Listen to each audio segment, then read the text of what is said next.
Welcome everyone to Seaweed Brain, a Percy Jackson podcast. Today is a very special day because we have the fourth, not annual, but fourth consecutive interview with legendary Kiwi author Graci Kim today to talk about some Dreamslingers. Stick around, everyone.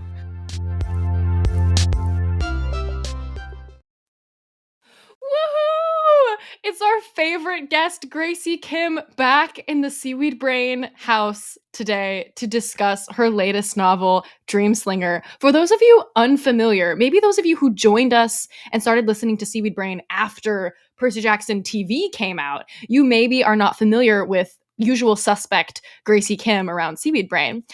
But Graci is a New York Times bestselling author. We're going to read her entire bio for you as we welcome her. This is also a tradition. This is also a context. tradition. We've done this every time Graci is guested. Imagine Graci is off As the bio stage right changes. now. Yeah, imagine Gracie's off stage right now. We're reading her bio, and then we're gonna like applaud as she walks on stage. Picture that we're in like a middle school cafeteria, and we're doing a school visit to Seaweed Brain Middle School. This is a school visit for the book Dreamslinger. She's waiting in the wings. It's an auditorium, but it's also a cafeteria. What do they call those? Cafetoriums? Yes. Okay, great. She's off stage. We're going to read her intro. Graci Kim is the diplomat turned award-winning and New York Times bestselling author of The Last Fallen Star, The Last Fallen Moon, and The Last Fallen Realm, aka the Gifted Clan series, featured in Time magazine for kids and dubbed a sparkling yarn by Entertainment Weekly. The Korean mythology-inspired trilogy is being translated into multiple languages. The Last Fallen Star was named a 2021 Goodreads Choice Award nominee for Best Children's Book, an Amazon Best Book, an Indigo Best Book, a Barnes & Noble Young Reader Pick, and a Whitcoul's Kids Top 50.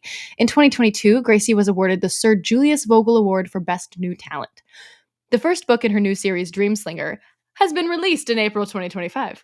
In a previous life, Graci was a New Zealand diplomat, a cooking show host, and once ran a business that turned children's drawings into cuddly toys. She now lives in Aotearoa, New Zealand with her husband and daughter. You can join her newsletter, follow her on Instagram, or write her a letter at gracikim.com. Welcome, Graci, to the stage. Yay! Hello. Thank you for having me in the brain. I'll be like the principal and Carter will be... No, actually, I take that back. Carter's obviously the principal of Seaweed Brain Middle School, and I am your 6th grade English teacher. And we're so excited to have Graci today because Graci has not, at least so far, been able to come to the US to do school visits for Dreamslinger, although Graci's been very busy traveling around New Zealand to do those school visits. We are acting today as though this is Graci's United States school visit. So welcome, Graci. Thank you, Erica. Thank you, Carter. Thank you for having me, Seaweed Brain. Those of you who are avid Seaweed Brain listeners will remember the last time Graci was here, she teased to us this book that was not yet, I don't think it was announced, it didn't have a title yet, but you told us it was X-Men meets Pokémon set at a Korean magic school. And I have not stopped thinking about that. There were specifically like 4 words that you gave us like as a rundown at the end.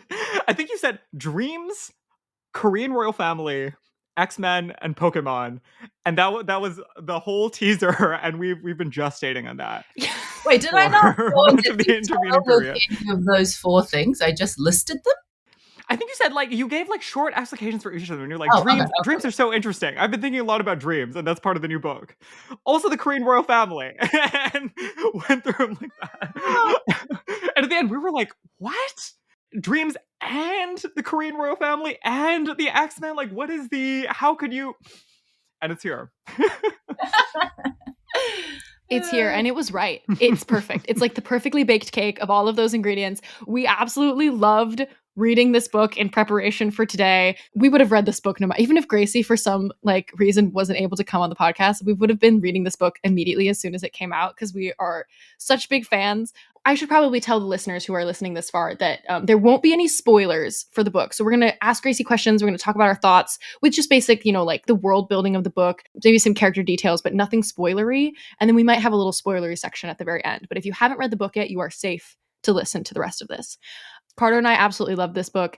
Our main character, Arya, it was so sweet to read a book with a little Hapa mixed race girl who is at the center of the story, who has really big emotions, really big feelings, is really learning all the different ways in which she can regulate her feelings. She is being recognized in this book and in this world for like her kind heart. And I really loved that as a little girl who is like kind of vicious and kind of feral in many ways and like very emotional and at all ends of the emotional spectrum, like who could be perceived as being like rude or maybe like difficult or anything like that, that like what she is honored for is like the kindness in her heart. I thought that that was very special to read, and I was a big fan. Carter, would you like to share your raging endorsements?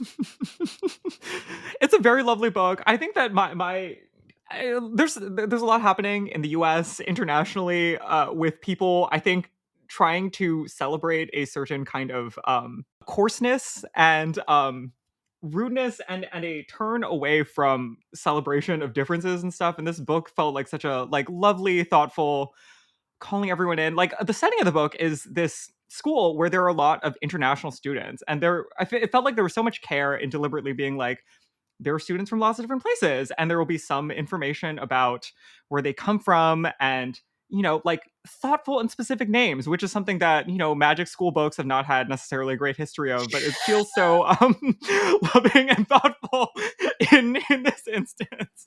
um, I think there's a lot. The world building, the ensemble just feels so complete and rich, which is obviously like one of the Graci Kim staples, that we're gonna have like a full, rich cast that gives us just that right amount of detail that we can, I think, understand and picture all of these people having rich, full lives beyond what our protagonist is able to maybe explicitly like follow all of the details of in the span of the book.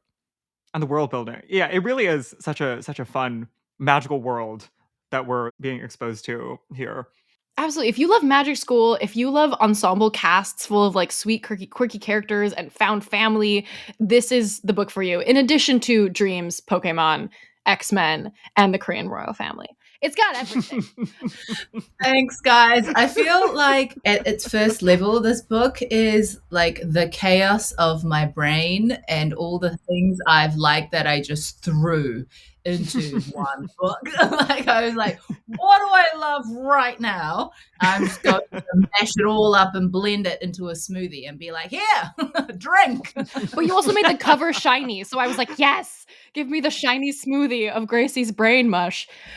So thank you for following along. I have been told there's a lot going on. And I think that's like a bit of a spoiler look into the contents of my brain. Mm-hmm. But your brain has many wrinkles, Graci. Yes, neurons. It's very beautifully wrinkly with many pathways.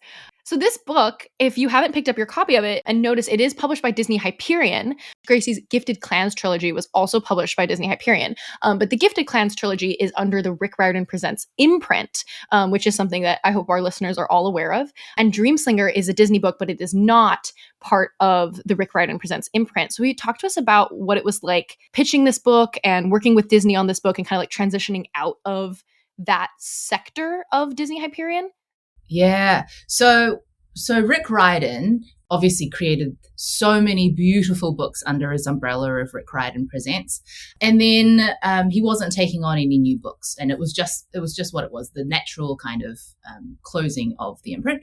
And so I actually retained initially the same editor, Rebecca Cuss, my beloved Rebecca Cuss. And so to be honest, in all ways, nothing was really different. I was working with most of the same team and the rest of the organization as well. It was just that the branding was slightly different. So same team, same kind of process, but without the Rick Riordan Presents label. And saying that, Rick, being the wonderful, generous, incredible man that he is, still read the book and still blurbed it and all of that. So I love him, but you guys already know that because this is just a big Rick Riordan love fest at the best of times. So really there wasn't much of a transition. Unfortunately, my editor then left because she got this awesome other job. And so I have a new editor, and there's been quite a lot of changes within Disney as well. So the team is changing, but I am pretty much the same, if you will, not too much different. Although it's hard not having Rick, in the machinery because, Rick is such a big presence, and it means that he comes with, like, being under his kind of wing means that you get so many awesome things for your book just by virtue of being part of him. So there is obviously that part of it. You were under the wing, and now you are still warm from that wing experience, but you have been set out to fly. Yes, I have to learn to fly by myself. Getting into the book itself, for any listeners who haven't read it, most of the book is set in this fictional kingdom on like an island in the Han River called Royal Hanguk. It's analogized in the book to the Vatican, right? Where it's like a country within a broader country that has its own sort of unique older histories of like political control and rule and spirituality and all of that. Can you talk to us about how this idea came to you? I mean, like you planted that seed earlier about the Korean royal family being one of the big I guess sets of things you were thinking about when gestating this book, but yeah, it's such an interesting idea. Like what is the story? Well, because you know how we think of the British royal family, and they're not just a British royal family, they're like a personage in global, I don't know, in the global mindset. They have like a special place, you know, they're kind of like celebrities, but also like, I don't know, they're just an interesting kind of subset of humans. And I wondered if the Korean royal family hadn't been kind of, you know, wiped out during the Japanese occupation, like if they had continued on, like what would they look like what kind of place would they have in society today? And so that was one of the main questions, and I really wanted them to have their own nation, because I think having their own sovereign nation meant that I could connect them with this Dreamslinger world, but also because I didn't have to do so much research into like real history and politics, because Nice. you create a world and then create your own rules. And then, like you said, Carter, I thought of the Vatican, and I was like, what a perfect way of doing it, because there is an existing island which is currently in Seoul, the financial district of Seoul. And you wouldn't even know it was an island because it's all connected by roads and things. But I wondered if that in itself had become its own sovereign nation and it was its own country within Seoul. And maybe that's where they were housed. I just thought that was a really cool way of looking at it. So I just leaned into the whole Vatican-esque-ness of it. That's so interesting. So there's like a specific existing island that you have in mind, and you're like, this is actually okay, that's cool. For anyone who hasn't started the book yet, I want to read the description of Royal Hanguk. It's on page 57. And here we are. Welcome to the kingdom of Royal Hanguk. On the other side of the bridge stood the towering gates of a walled-off island, involving yet another security check, and suddenly it felt like they'd arrived in a completely different world and a completely different time. A minute ago, on the other side of the river, Seoul had been full of high-rises covered with flashing screens advertising the latest face cream and instant coffee mixes. There'd been cars honking everywhere and people swarming the streets wearing the latest fashion trends. But here inside Royal Hanguk, there was not a high-rise in sight. The buildings were traditional in the same style as the archway from her pre-trial. They all had the distinctive tile roofs and sloped eaves, wooden beams, and paper doors reminiscent of Korea from hundreds of years ago. Except the winding roads and alleyways looked like they came straight out of London, with quaint cobblestones, beautiful Victorian street lamps, and rustic stone walls covered in moss and vines. As driver Nam had mentioned, the place had a lost-in-time Korea meets England vibe that was uniquely charming. I was going to say, 1, build the theme park. 2, I kept picturing Bossing Se from Avatar: The Last Airbender. Oh, that's so funny. You know what? I was trying to differentiate, obviously, this world, and I want it to be different and lost in time, but I also wanted to like honor the different people that made this Dreamslinger nation what it is, because it's not just the Korean royal family and the Korean roots. Dreamslingers are from all over the world, and so it wasn't so much a Korean cultural place. It started off as that, but with the injection of, and I think I mentioned in the book that there was quite a big Great Britain contingent that came early on, which is why English is one of the main languages spoken there. And so I wanted to honor that by having a place that reflected that. And I just love this idea that you could have these beautiful old Korean buildings, but with all of the charm of like the cobblestones and the street lamps. I just think I would like to go there. And so I tried to create it in my head. I also love that it was this mixed aesthetic of what you would normally think of when you think of like the most basic fantasy and the most basic magic school, but mixed into physical aesthetic and the culture and the history of Seoul. Yeah. Thank you for appreciating that. I thought it was cool. Speaking of the international culture of Royal Hanguk and this world that you've created, maybe in comparison to the Gifted Clans trilogy, this story felt very like politically grounded, like rooted in international relations.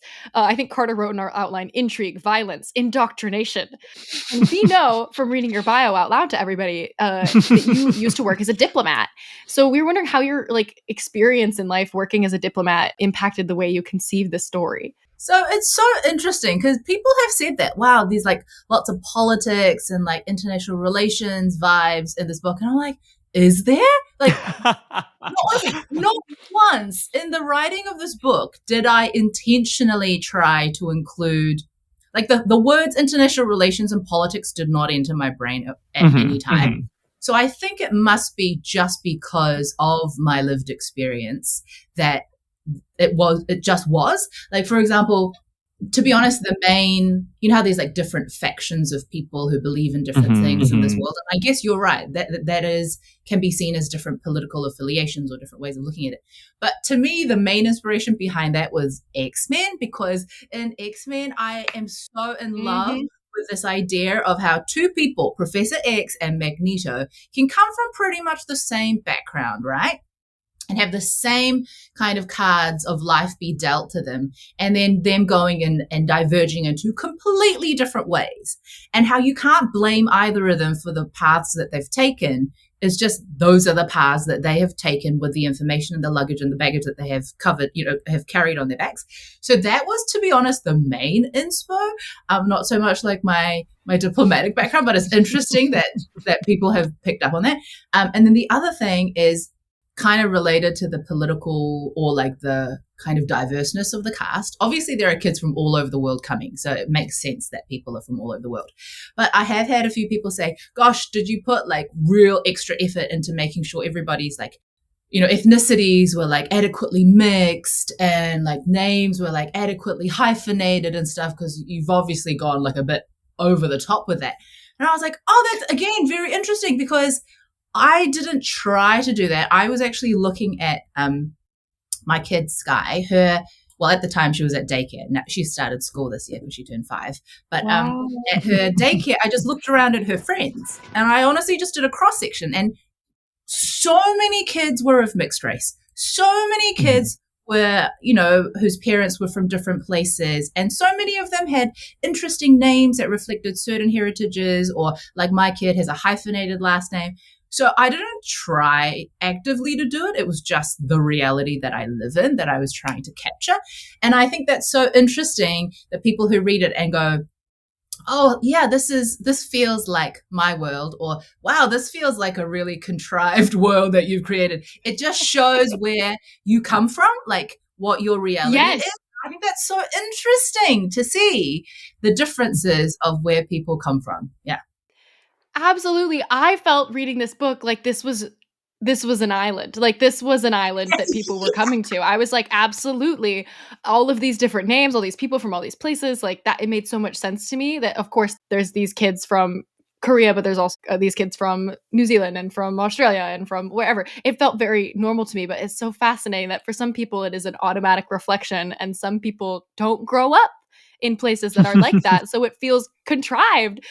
That is so interesting. Yeah. I think that's cool for them to see that, because the more you see it, the more, at least in this fictional world, it becomes normalized, even if it's not so normal in where they come from. And that's okay too. Like, we can't expect everywhere to be like completely, mixed and diverse. Like, that's just realistically not possible. But to understand that in some places it is. Yeah. We wanted to ask about, the relationship between this book having so much to do with political intrigue and isolationism versus opening your doors to the rest of the world, and what can happen if we like open our doors to the diversity of every different culture and all these different people.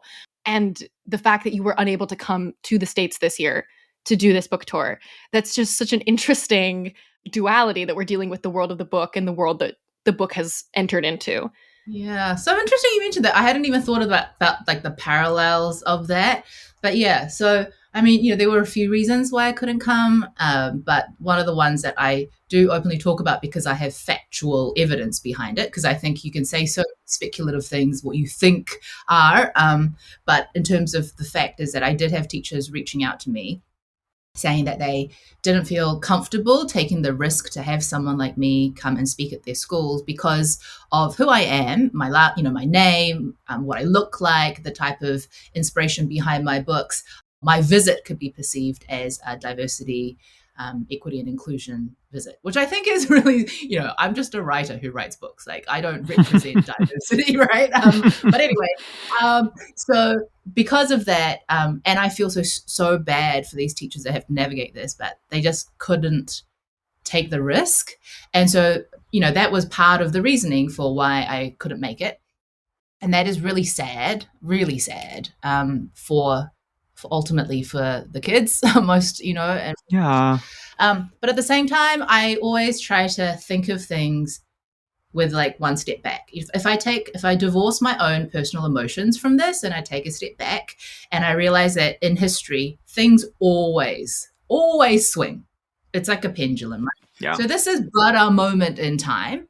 And so for me, I know what I can do is continue writing these books and continue representing voices. And then eventually the tide will change again. And this is just life. Like, actually, Yeah. I don't know if you know Bluey. Do you know Bluey? Oh, yeah. I know Bluey. So we watch a lot of Bluey. And there's an episode of Bluey where they talk about this story about a farmer. And it's so funny because it's actually a Chinese proverb that I remember learning when I was learning Mandarin in Taipei. And it's the Chinese name is something, my tones are going to be bad, but something like 塞翁之马远之非福. And it's this idea of this farmer, and I'm going to completely get the story wrong, but there's a farmer and he like really wants a horse or something, and then okay, I'm really going to mess the story up. Likely story. No. Likely way for this fable to begin. There was a horse, and somebody wanted the horse, and then the horse ran away, and then they finally got the horse back, but then the guy was riding the horse and he broke his leg, and so that's bad luck, right?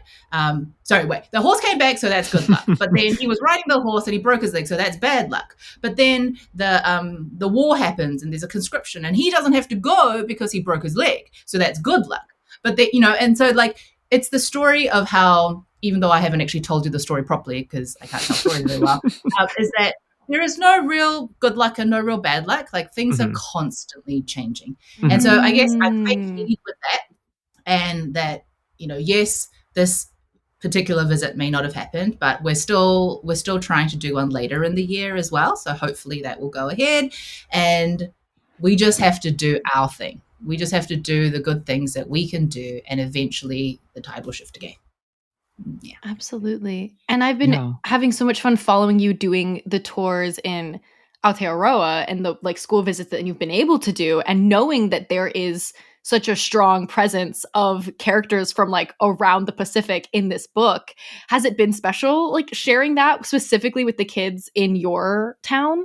It's been so cool. Although I haven't had a lot of feedback about it yet because not a lot of kids have completely read it. So there have been kids that have come up and said, oh, my favorite character is Tui or what have you. But a lot of kids haven't yet read it. So hopefully I'll start to get a bit more feedback about that later.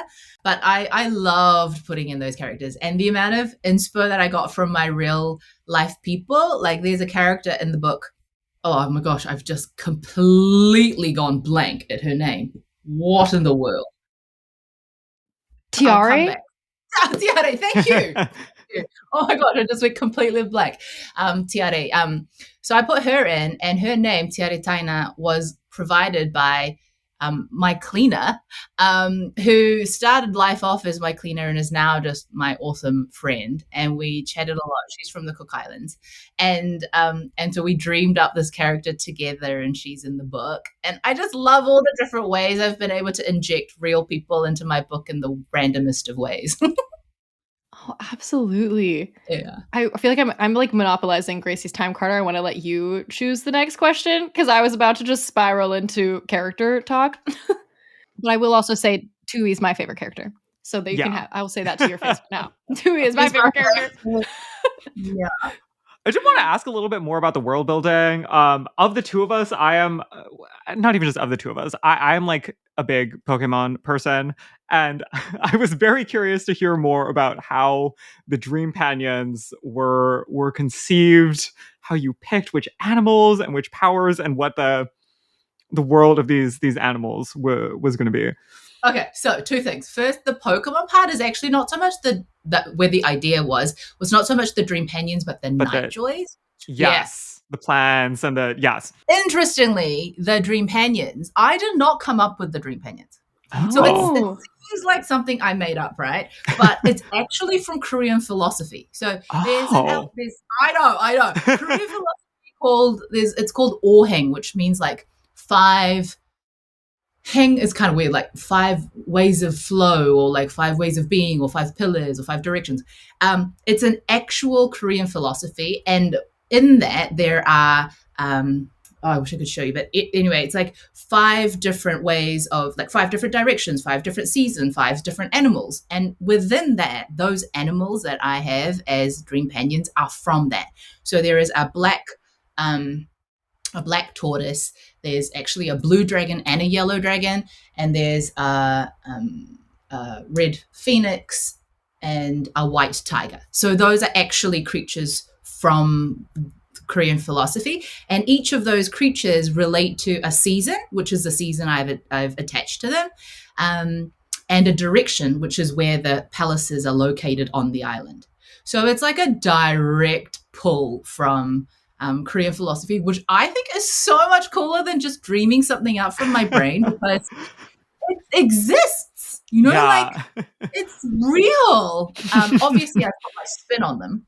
Like, there's only 4 Dreampanions, where in the world there are 5, because the way I saw it, the royal family is kind of the center part of the directions, but also the creatures. So yeah, for example, like the seasons, there are the 4 seasons, and then the 5th one is the change of seasons.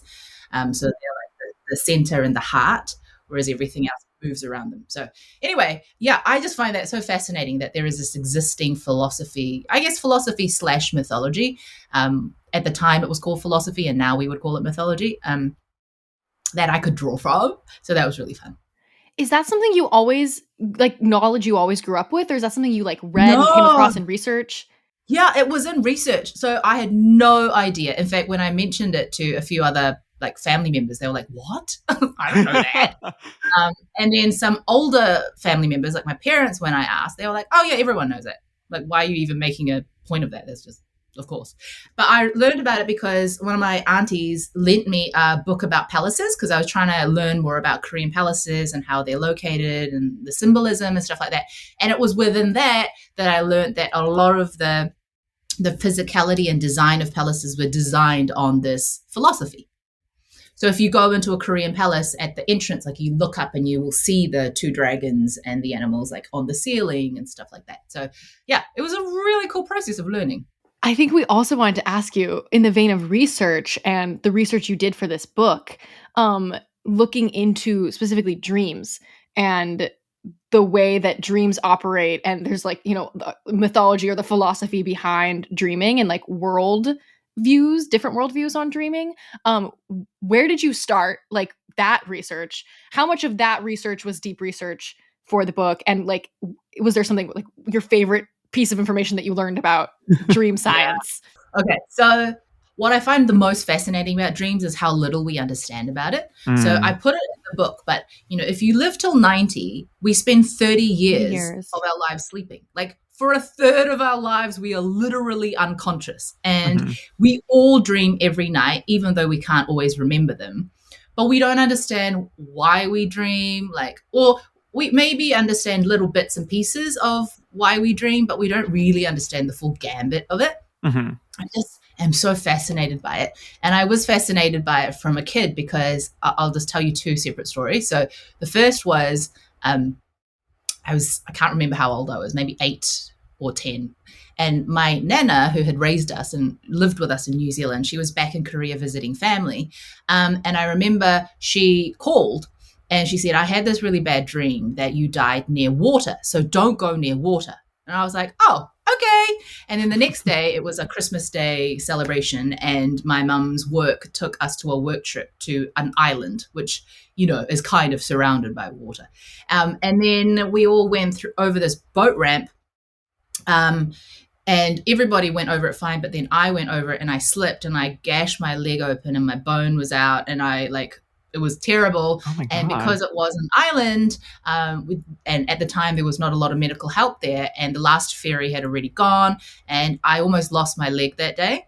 And afterwards, my nana was like, "I told you not to go near water. Like, why did you do that?" So there was like that, and then same nana, I had this reoccurring dream around the same time where I had this reoccurring dream that this ghost, this specter, would come out with his hand reached out like this, and it would just pull out my guts. And it wouldn't hurt me. Like, I'm just standing here in the living room and I'm like, whoa, what's going on? And my nana's in a rocking chair next to me and she's crying. And so it's a reoccurring dream I have every single night, and I'm terrified. And then one day it just stops, like just cold turkey stops. And the day it stops was the day my nana got diagnosed with colon cancer and had to have part of her intestines cut out. And then I never had the dream again. And so I'm just like, what is dreaming? Like, is there a random, like, prophetic part of it, that is linked to people's consciousnesses that we just tapped into yet? I don't know. Like, I just don't know. And, part of it is we're just processing our day, so you have like random bits of the day just come out and get all smushed around. Sure, that's a part of it, but there's so much more we don't understand. And so I guess the part of it I wanted to explore in this book was about what if, when we dream, it's not just this thing that happens in our brain, but a real place that we go to. So yeah, not a lot of like research. I tried to read a lot of science books about dreaming, but actually there's not that many. And the ones that don't have a lot of actual science. They just don't really know. Yeah. You get Freud, come on, like that was a long time ago, and he had his own like way of looking at the world. So yeah, I'm, as you can tell, very fascinated by it and very confused by it, and I wish we could find out more about dreams. Oh, I love that. In the way that people will often, I just rewatched Pacific Rim recently, one of the greatest movies of all time. And I think of it the same way that like movies where they make the ocean the horror, because like the world is mostly the ocean and we don't know what's in it, and like we just simply don't know, and there's not enough knowledge that we have. Who freaking knows what's going on deep into the ocean? I feel the same way about dreams. It's like we spend 30% of our lives like dreaming and asleep, and what? We don't know what's going on there. Exactly. Yeah. So the idea of like turning the ocean into horror or turning our dreams into the magic, I think it's just so beautiful. It takes it like almost out of fantasy and into magical realism, because it is something that is so like possible that we don't know exactly how we can harness all that power. It's very cool. Thanks, guys. Something else we maybe wanted to ask about was that in this like list of influences, so one of the areas where it feels like this book diverges the most and is exploring ideas that are like not things that I think are like really explored in a lot of these other things is in the area of like meritocracy and competition and belonging, and this set of ideas where like a lot of what's happening in the book is this set of sequential trials where the like amount of like challengers, the amount of students who are trying to become inducted into the society as like full-fledged Dreamslingers are being like diminished, and there's this constant questioning about why that's happening and the fairness of that. Yeah. And I guess I was just wondering like when that became a big part of the story and why you felt like this world that you dreamed up, it was like I guess like a good place to be asking those types of questions. So interesting that, again, it's one of those ones where I didn't intend to do that, but I think it was a direct result of what I was trying to do, which was this concept of there always being, and I think this is in my previous books as well, but the idea that there is always more to the story. Like there is no clear right or wrong, even when we so desperately wish there was a clear bad guy and a good guy. And I often talk about how one of the other inspirations was my mum and dad's fighting when we were younger. Like my mum and dad would fight all the time, and I would like take it on as my responsibility to mediate and try to figure out who was right and who was wrong, because I figured if I could figure out who was right and wrong, then I could solve the problem for them and then they wouldn't fight again. But what I really quickly learned, and this is the same thing in diplomacy just between countries, is that it's not that simple. Like you are the product of your own life and the paths that you've led, your ancestors, your experiences, and your history. So when you look at things from your perspective, what is right and wrong and what is fair and not fair is vastly different from somebody who comes from a different perspective. And so when you're comparing two things that are very different, how can you judge that? Like, how can you judge who is right and wrong? And I think that's what I was trying to create scenarios in which Arya would be faced to explore that. And I won't go into too much more because it might go into spoilery territory, but, this idea that, she thinks she has strong views on something, but those views may get challenged. And then those views may get challenged. And then ultimately, the only thing you can do is then forge your own path. So you take what resonates with you, and ultimately it's not about picking one or the other party, but you have to pick your own. And so that's what I tried to keep in mind. And then, as a writer, what you have to do is then reverse engineer. If that's the end journey you want them to do, you have to throw things in their way for them to come to that conclusion by themselves. And I remember someone saying that you have to be really, really nasty to your characters. If you're nice to your characters, then they're not going to learn the lesson. So you have to be pretty bold and throwing really gnarly challenges their way, and then hope that you've built a strong enough character and then a strong enough cast of characters around them that they figure it out themselves how to get to the end. That is A+ gold nugget writing advice, everybody. I hope that you wrote that down if you're listening to this podcast. That is brilliant. I wanted to ask a whole element that we haven't even spoken about yet with the big feelings that are a part of this book, and that as somebody with this genetic mutation that allows Arya to travel in her dreams, that also comes with these really big emotions that she's experiencing. And everybody has different perspectives on how you should be handling those big emotions. But throughout the book, we have these words from different languages about all of the different big emotions that you can be feeling. And the last time you were here, we talked about like anxiety and how anxiety was something that like came with motherhood for you. And I was wondering how like being a mom of a little girl has affected that aspect of feeling big emotions in this book, and how you process those big emotions as a young kid, watching your own daughter go through that, or your own experience with that. Yeah. Okay. So the idea of these Dreamslingers, before being able to harness their powers, having these uncontrollable wild outbursts of emotion, that was directly pulled from watching little Skye try to battle her own, like try to regulate her own emotions, because they were so big. She's such a deep feeling, sensitive, empathetic kid, and she would just feel it all. And, I was just like, how do I help this little human understand that emotions in themselves are not good or bad? They are just emotions, and it's about learning to regulate them and embracing them as part of who you are.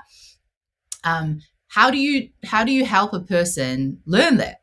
And so I had this question, like, what if there was a subsection of humans that were born with emotions that were so big that they physically manifested as poison or fire or ice? Man, how would society treat these people?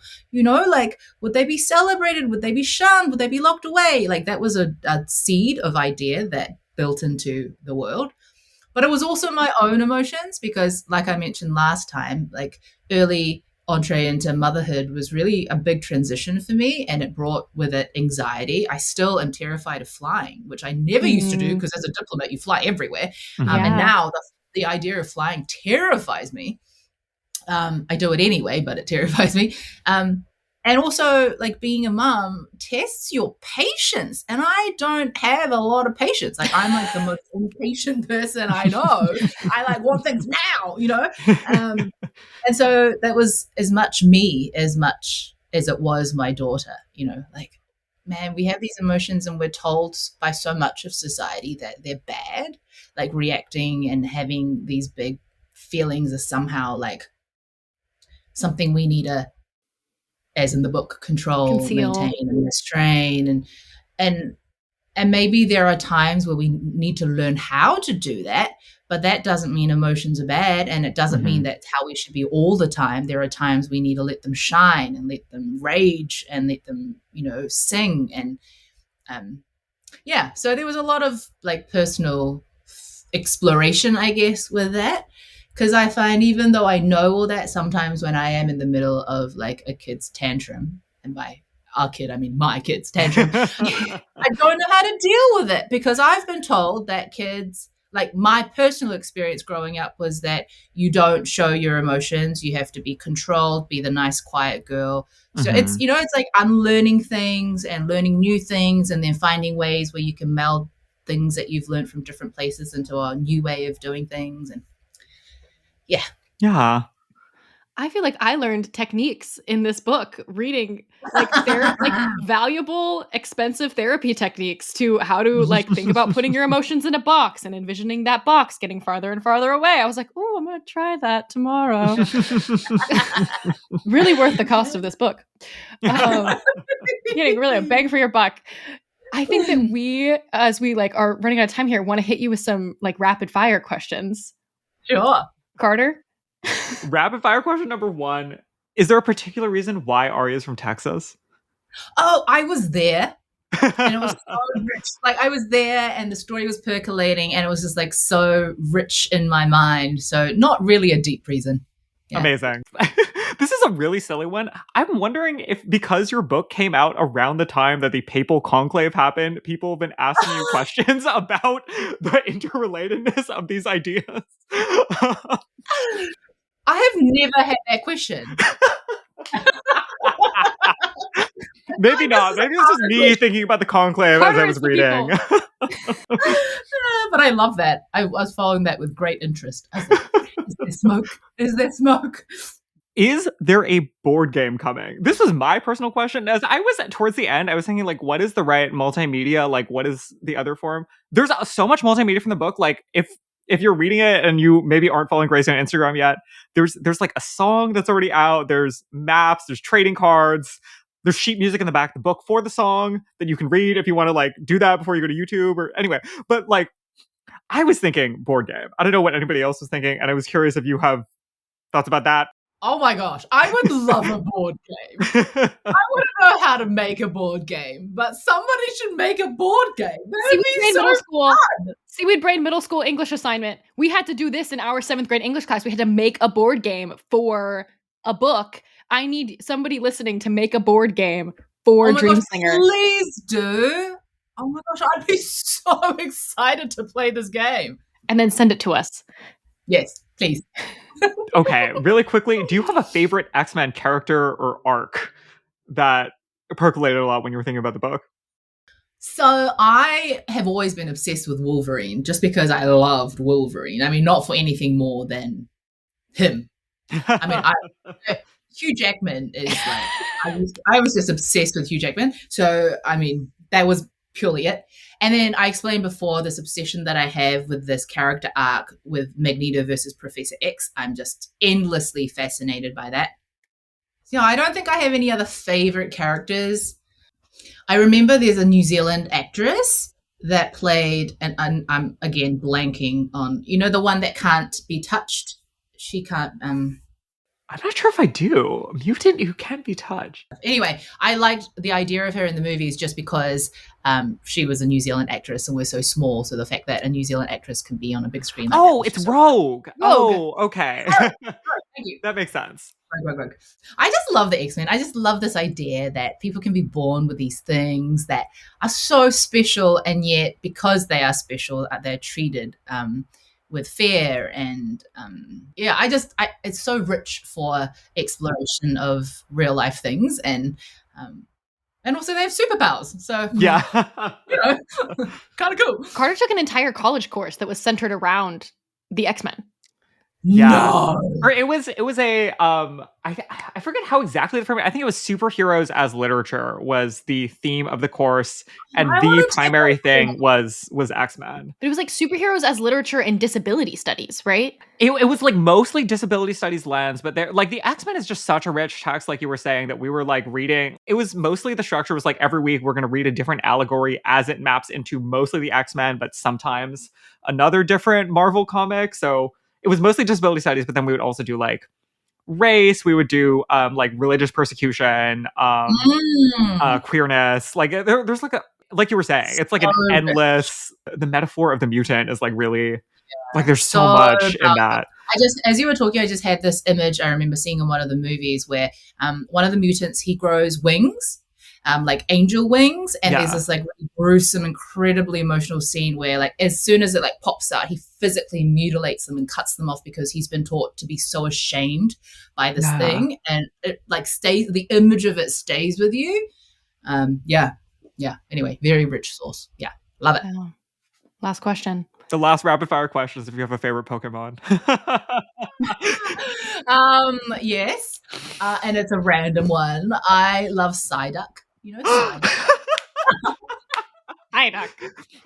Psyduck. Psyduck is like a dreamer. I see the vision. I mean, Psyduck does like weird things. Like, isn't one of the powers like it has a headache so big, like the headache gets so big that it like goes into psychosis or something, or like makes the other. Yeah. I don't know. These like weird powers, and it just looks so. It just looks so Gumby and cute and lost all the time, which is how I feel most of the time. So yeah, Psyduck. Okay, incredible. This concludes the spoiler-free conversation with Gracie. If you don't want to be spoiled or you want to finish the Dreamslinger before you finish this episode, we're gonna have like 5 minutes here real quick just to talk about the end of the book. So tune in to finish next time. Thank you for being here. End of spoiler warning. Everything you have said has now makes so much sense to me about the idea of this obsession between Magneto and Professor X, and also the idea of your parents fighting and your parents feeling like they have different perspectives and you just need to like look at all the perspectives and choose your own. But Yeah. before we were recording today, I was like, Carter, if I don't finish the book in time, can you briefly summarize the very end of the book for me? And all Carter in one sentence, Carter just texted me, her mom is Magneto. I was like, The best summary of the ending ever. I was like, what are you talking about? That's insane. Thanks, Carter, for summarizing my book. Yeah. Absolutely brilliant. And I mean, perhaps just sort of my perspective and my background, the whole beginning of the book, I was like, oh, trust Ari's dad. I don't like all this conceal your emotions nonsense. I don't like it when that older man is telling me to calm down. So I was kind of like waiting, I feel like, for the shoe to drop, but at the same time, like knowing that it was not going to be that black and white, that it's not just like, oh, I knew the whole time, because I feel like having read the Gifted Clans trilogy and feel like knowing the way that your brain works, that there was not going to be a moment that was like, that's the bad guy, you know? Yeah, that the it's dad going has to been be the villain the whole the time. whole time. Mask Yeah. off. Actually, he hates his daughter. No. I knew that was not coming. And so I was waiting. I was like, what is going to happen that is going to like put her at odds? You know, I was just thinking it was going to be the indoctrination into the League that was going to make her feel like, my father, I don't agree with his opinions, but I still love him and I know he has my best interest in mind. I did not anticipate that it would be her mom being Magneto, but that's incredible. It was amazing. I think I'm going to like put this somewhere, like for people who want spoilers, like a summary of the book, and I'm literally just going to say her mother is Magneto. Carter, would you like to speak more? Like, do you have questions? Like, while we have Gracie here to interrogate before the next book in the series comes out. Yeah, I mean, like, that's like part of the spoiler thing. To me, like, the thing that I kind of want to ask about, but I know that, like, probably you can't answer because it's about what the next book might look like in its contours, is like, like, I'm assuming that we're going to see more of the mom next time. But the other backstory that I'm really curious about is I think Tui, like, says something also about, like, she plants this little seed about having her own, like, family back home, or, like, community having a whole different relationship to like the idea of dream slinging, where like they don't use knots and they have like a different like set of like tools and practices and cultures to like relate to the same magical world that like everyone has access to. Yeah. I guess I'm wondering if like you can tease anything super vaguely and without like without violating anything about like Carter and I should like co-write this next book is what I'm vibing right now.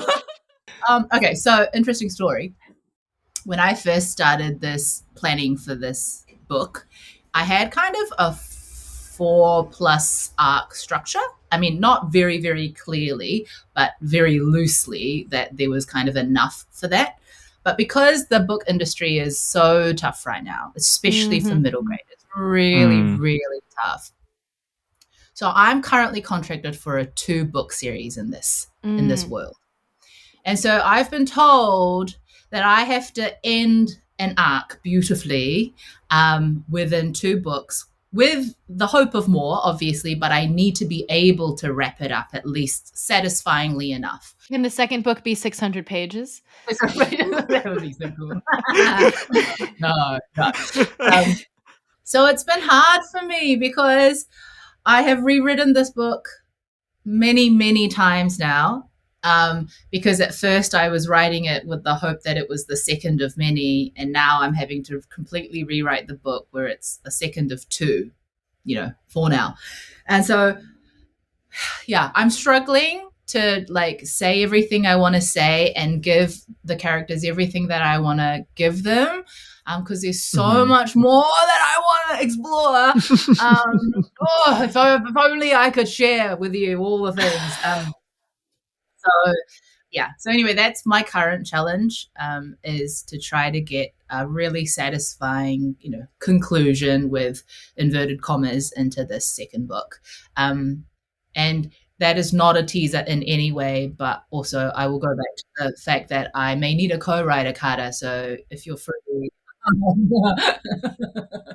your brain may be required. Wow, Carter, if you co-wrote it, we could like do a whole like Japan colonizing Korea thing. Like in what ways did Japan Dreamslingers, in what way did the Japanese Dreamslingers steal the Korean practices? And like how were they securing their dream panions before the war versus now?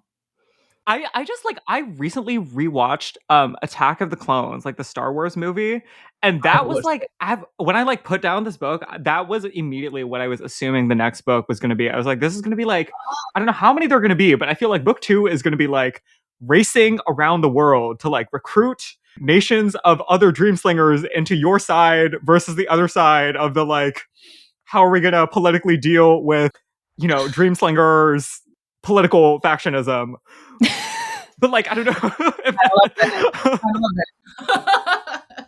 But there's also so much, like you were saying, it's such a rich world that I think no matter what ends up in the next book, I think people will have such a rich experience, and I know that people will also have so much more to carry with them in their imaginations. The Dreamsling verse is infinite. The way that we could go to every single culture and ask, how does this culture relate itself to dreams, and how would they be going about this, and how would they feel about royal hunger? Like, I see how, I mean, maybe there's only 2, but then there's 4 more sets of 2. I don't know, Disney. Yeah. I mean, honestly, I won't close the door. Obviously, it depends on the industry, it depends on readers, it depends on so many things. But yeah, I love that idea of, which is why I put it in there. But this idea that, you can have this world, and there are people in the world that have created incredible rich systems and rules, and structures around it. And that there could be people in different places, remote, faraway places, doing the same thing, but in a completely different way, like in a way that you may not have even imagined was possible, but they're basically achieving the same thing or being able to harness the same gifts, just in a completely different way. And how that can come to the fore. Like if those people meet and exchange, and like what kind of chaos, but also what kinds of beautiful collisions can happen. Don't know. Guess we'll see. Hopefully we'll see. We will see. Graci, is there something you usually say at the end of your school visits? Do you have like do you have closing remarks that you often leave people with? It's funny. I usually do school visits around how I became a writer and how I have failed and failed and failed at everything I've ever tried. And I've tried a gazillion things. Oh, no, no, no, truly. If you have been in my talks, you would be like, oh, yeah, she's really good at failing. That's probably her number one skill. Um, and that ultimately, two things I leave them with, which is number one, failing is not the same as being a failure, because I failed at many things, but I do not consider myself a failure. Because if you just don't try things, then those are regrets and you can't turn back regrets. But if you make mistakes, you can learn from them. And then I call it failing forward. And if you fail forward, you can stumble towards success, whatever success is for you. So that's the first thing, fail forward. And then the second thing I usually leave with is, because I couch this whole talk about how I started off as the annoying side character of my life story, and then try to become my own hero of my life story, right? And so I say that you too can choose to be your own hero of your life story, but the crux is that you have to choose it. So no one else can choose it for you. No one else will, even if they want to. And so you have to be in the driver's seat and then craft and design and enjoy your own hero story. But the crux is choice. So those are the two things I say to end my talks. Oh my God, I'm so glad I asked. That was incredible advice. Thank God. Thank you I needed to hear that. Why didn't anybody tell me that in middle school? Thank Too much you Manic so much. Pixie Dream Girl propaganda when we were in middle school. Meanwhile, I had John Green telling me what kind of woman I should be. That was no good. Oh, it has been so lovely chatting to you as always. I feel like this is kind of, I've mentioned this before, it's like my annual or semi kind of annual therapy chat where we just chat and get things off our chest. And Billie Eilish Vanity Fair. Yes. Thank you for giving me therapy through the Dreamslinger book. And I'm glad we could also discuss your brain here today. It's a mutually beneficial relationship. Guess where I'm going now? My alarm went off to remind me to leave soon, but I am now off middle school to a hospital actually, because not because I'm sick, but because I have a reader, a fan who loved the Gifted Clan series, and he's been following me in my books for a while now. And his mum reached out to me just over a year ago, and maybe it was a little before that actually, and said, Mason loves your books, and we've just had some really bad news, and he's been diagnosed with brain cancer, and the doctors have given him 12 months. And so I was devastated, because this boy is like sunshine personified. He is just a ray of golden light. And so anyway, we hang out, and he is having he passed his 12 months, so it's incredible. He's doing it. And today is another one of his radiotherapy appointments, and he's asked if I can come. So I'm going to go do that today. And interesting connection to Dreamslinger, he and I created a character for the book. And so there is a character called Mason Hewitt in the book. Yes. And he plays the violin and the guitar, just like the real Mason does. The real Mason's name is Mason Hewitt. And there's a little softie, a gorgeous little softie that comes with him in all of his medical appointments. And his toy's name is Rico, which is why in the book, Mason's Dreampanion's name is Rico. Oh, Mason! Oh my God! We'll tell Mason we say hello, and we're a big fan of his character. When his character walked in with that violin case on his back, I was just like, "Baby Carter!" Oh my God! The violin is the same size as their entire body. It's so cute. We'll tell Mason we say hi, and everybody, you can find Graci at Graci Kim Writes on Instagram and Threads, Graci Kim on all of the social medias, and we are so appreciative to have you here today. Go get your copy of Dreamslinger. Yes, if you know a middle grade reader, get them this book. It's a dangerous time out there for middle grade books, for middle grade readers.